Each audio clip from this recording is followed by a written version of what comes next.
Welcome back, folks, to the WOCHL Hockey League podcast. Tonight we'll be talking about the All-Star games that just happened and much more. But before we begin, we have some sponsors today. We got Ghost Energy and Monster Energy. Unleash the Beast. Feastables, they are a sponsor, but we ate them all because they were yummy. We're going to be going over the scores of the games and player grades from the All-Star game. Player grades from the West Division. Ben Brango, number 1. He was the center. We put him at a rating of B- in the games that he played. We didn't really see much out of the Yeah, kid. we didn't see much out of him, but he played where he wanted to be. Next, Cooper Elliott, number 39, winger. We rated him at an A because he was low-key the only one that was scoring for his team, and he played very well defensively, offensively, in the transition, stuff like that. Jaden Ticcinelli, number 24, winger. I do believe he played defense, though, but he kind of played a little bit of both. C+, he did pretty bad. Wasn't really active. Wasn't really playing as a team either. Thomas Davis, number 21, defense. A rating. He did exceptional in defense. That one goal where he just clapped it from the point. That was insane. Amazing goal. Amazing goal. You can go check out that game in the All-Star episode 1. And if Alex could go sit down where he's supposed to be, that would be nice. Nolan Quinn, number 2, defense. C+ rating. He did pretty bad. So we give him a C+ only because he seemed like offensively he was doing what he kind of needed to be and like positioning-wise, but honestly, defensively wise, he was pretty bad where he was supposed to be. And Matt Jackson, number 41 at goaltender, a C rating. I don't really think it was his fault. I didn't really see a ton out of him because his team kind of sold most of the time. Because there was just a disconnect in the locker room. Now East Division. I got this one. Oh, okay. Starting off with the center, Braden Margera, we gave him a C. He did do very well in the first game, but then the second game we watched, he was pretty much non-existent. Therefore, we gave him the C.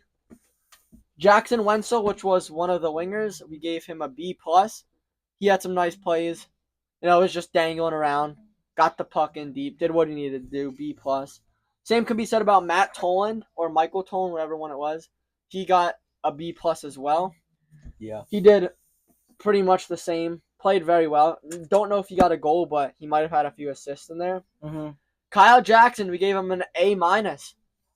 He laid the body a lot, got in a few fights, moved the puck around nice, scored the first goal of the All-Star tournament. Yep. Next is Ben Myers. We gave him an A. He played very well, especially in the second game. Also, his transition from offense to defense and his speed was just exceptional. He played very, very well. And Tyler Kennard, we gave him an A+. As Tendy. Exceeded our expectations for really? real. Yeah, for sure. Played insane, out of his mind in the second game. Definitely. But still, he played good in the first game. Yep. And for the North Division, the last division, we gave Caden Sorty, number 26, the center for the team, an A. He did very well in faceoffs, almost pretty much won all of them.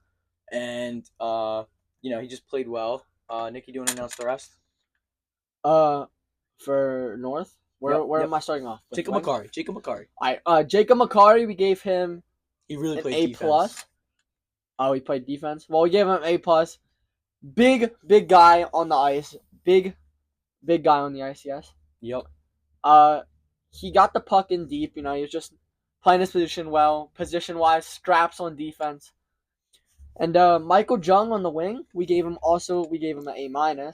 He did very good, but was just a little bit of a puck hog in some moments, but not too bad. Bobby Barth on defense, we gave him a B. We didn't see much out of the kid. Maybe, a few shots there. Yeah. And he might have had a goal, but now I might need to wasn't there. Announce the next one here. Dan Gravel.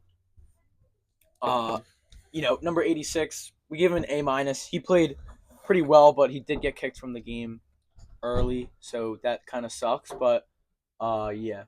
And then Ryan Jackson, number 3, Tendy, B+. He didn't do as good as we thought he would. He did let AI score, but, he did pretty well in the end. And the All-Star scores tonight was Eastern Division won the first game 6-3 against the West Division, which was a huge upset because I did not expect that to happen. West did not look that good. North in game 2, North lost 2-4 against the East. That was a very, very good matchup. Fights the whole game. No, game 3, the Western Division lost 5-9 against the Northern Division. Again, kind of surprising. I thought West was going to come out on top with this one.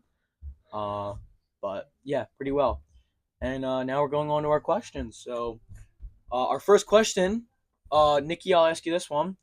What do you think of the ongoing drama between the Rebels and the Vamps? I actually have not heard about this drama, but I'm sure it's probably interesting.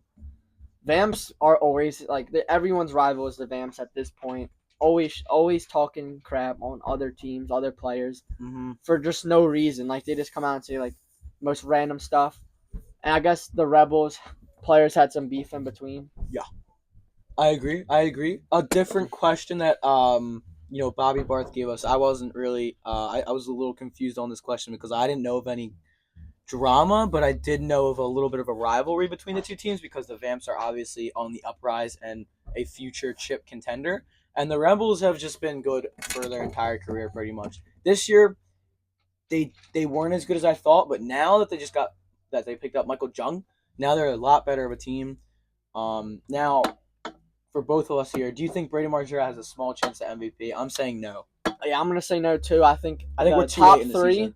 Yeah, the top 3 players right now, they're just playing crazy good. I don't think they could possibly. I don't think Margera could possibly come back and have a chance at this. Maybe he'll be like Jared Goff this year in the MVP race. Not really Any this votes. Huge standout, but He was just there. Just doesn't have the statistics enough. Yeah, I agree. Yeah. So all right. Next question from Ben Brango. Who's the most obnoxious player in the league? This one's gonna have to go to Ben Brango. Yeah. I'm not gonna lie. I heard. Constantly talking shit on people, crashing out in the All-Star game. I heard. Really? Yes, which is ridiculous because, to be honest with you, it is the All-Star game, not important game at all. It's mainly for fun, and we're just like kind of talking, kind of obnoxious. Not gonna lie, kind of weird. So yeah. Yeah. Okay. And Ben Brango's second question: what team is going on an insane run in the league? I think it's going to be Bandits right after All Stars. They had some crazy chemistry during the All Star games, like all of them, because they pretty much had their whole team out there. I think they're going to go on a pretty decent run the rest of the season. In the playoffs, I don't think they're going to go pretty much too far. But yeah, that's my opinion on that. What's yours? Probably the Nationals. Okay. I think they could make the playoffs. Maybe make it to like the championship round, but then just fall short to whoever they're playing against. Round? Okay. All right. And what team is going to get upset in the playoffs? I'm going with probably. Honestly, bro, probably the Nationals for me. I think they're gonna get, or maybe Executioners, because that trade the trades that they're doing, like they're just losing value. Yeah, I think they have the record, and I think they're just gonna make playoffs regardless because their division's pretty bad. But I just think, I think they're gonna make the playoffs, but I think they're gonna be a huge upset because they don't have Ben Hanold anymore. I believe they also lost Michael Jung as well, or did he come from? I'm not too quite sure. He came from Nationals, I believe. Oh, all right, yeah, you're right. So yeah, and what player is going to go off in the playoffs? I think it's going to be Chase Carrozza. I think it's gonna be Caden Sorty or please Michael Jung. Please give your reasoning. Please give my reasoning. Okay, the reason why I think it's gonna be Caden Sorty or Michael Jung is because the Rebels, with the new addition of Michael Jung, their chemistry is so good that I think he's gonna score a lot in the playoffs. Caden Sorty, and he also is a top 5 player in the league, maybe top 3. So I think he'll do pretty good. So yeah. Overall opinion about all. Whoa! I didn't get to answer my question. Okay. I'm gonna go with Chase. He's my teammate. Fun to play with. Yeah. I could agree with that. He's been playing defense recently. Maybe he'll get some chances on offense this in the playoffs. Yeah. And if not, I still think he can just go crazy in the playoffs. I mean, he'll be like Patrick Mahomes usually in the playoffs, like just dominating games. Yeah. Just playing it correctly. That's my opinion. All right, well, stay tuned, everybody, because we have some predictions for this week's games, as well as Ben Brango is going to join us live, and as well as Matt Jackson for his stardom situm for another division.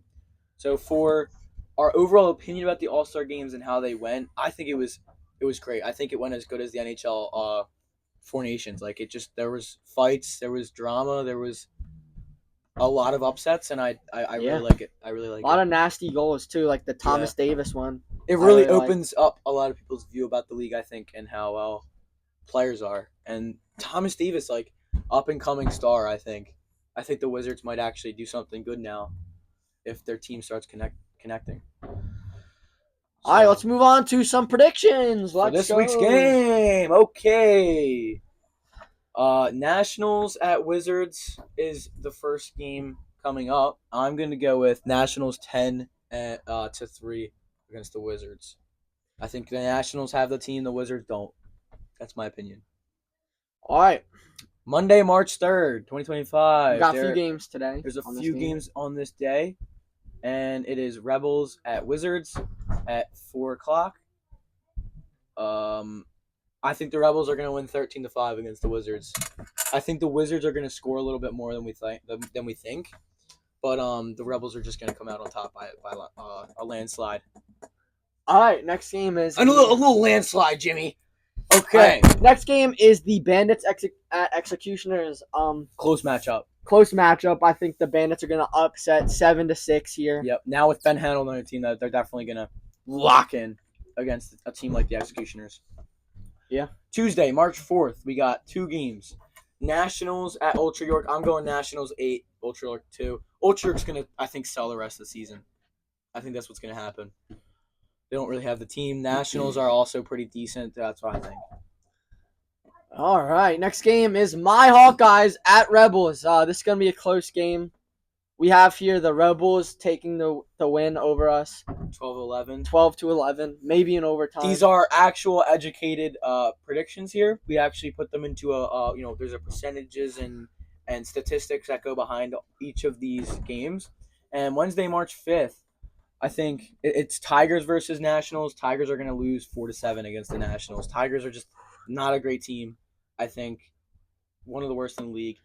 I think Nationals are going to come out on top. Yeah, next game we got Ultra York at my Hawkeyes. We have this one a huge blowout, blowout. 15-1 Hawkeyes. Yes, sir. Ultra York they don't have enough players. Yup. Captain's constantly just not playing games. Yup. I think it's just not going to be close. Yeah. Okay. Never Okay. know though. Just prediction. Tuesday, March 6th, there's only one game. It's Vampires at Tigers. I think Vamps are going to win 14-2. I honestly think Kyle Jackson's going to score both of Tigers' goals. And the Vamps are just going to have a crazy win because of Ben Brango and company. All right, next game we got the Wizards at Ultra York, and this one we have the Wizards winning Friday, March 5-4 on Friday, March 7th. Correct. Ultra York just had a hardest fall off. They started out 7-0. They just lost and lost. Also on March 7th, the second game of the day, Nationals at Tigers. I think Nationals come out on top 8-3. I think it's obvious. I think that's just obvious. So now we'll actually be calling the Ben Brango. That's right, the Ben Brango. That's the wrong one. Okay, let's give him a call. Let's see if he tunes in here. Okay, let's go, Ben Brango. If he doesn't answer, this is gonna suck. Hello? Hello? We'll cut this out if he takes long. Well, he's not answering. Well, next time we put you on the Your schedule. call has been forwarded to voicemail. Okay, we'll just skip right to Matt Jackson for his. Okay, time out. We do have an official statement from Bobby Barth. He says, and I quote, Ben Brango who? The North All-Stars chant in unison. Absolute BTA. He has yet to verse the Rebels, and I think he's scared. I think he's scared. The North All-Stars are ripping through the league. Tomorrow's championship is already over. Give us the trophy already. Ben Brango is the worst hockey player I've ever seen. Absolute beep. Give me that 4-0 fighting record. I rocked the whole league on the delay. Vamps K. I want this to be read on the next podcast. It did get read, Bobby Barth.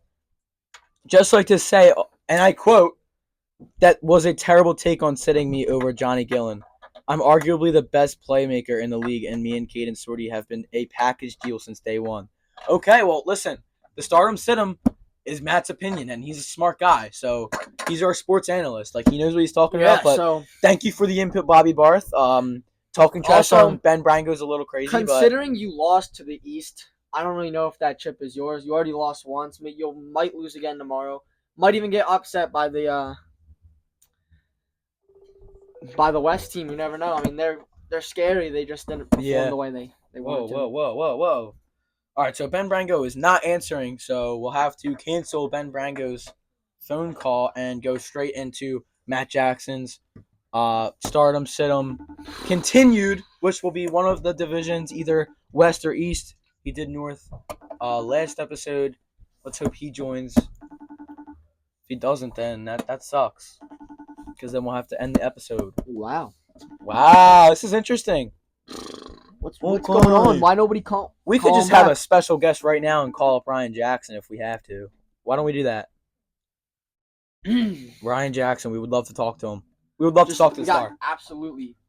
Because everyone keeps rejecting the phone calls, man. No answer so far. Wow, even Ryan Jackson not answering the FaceTime. They must be in a game, man.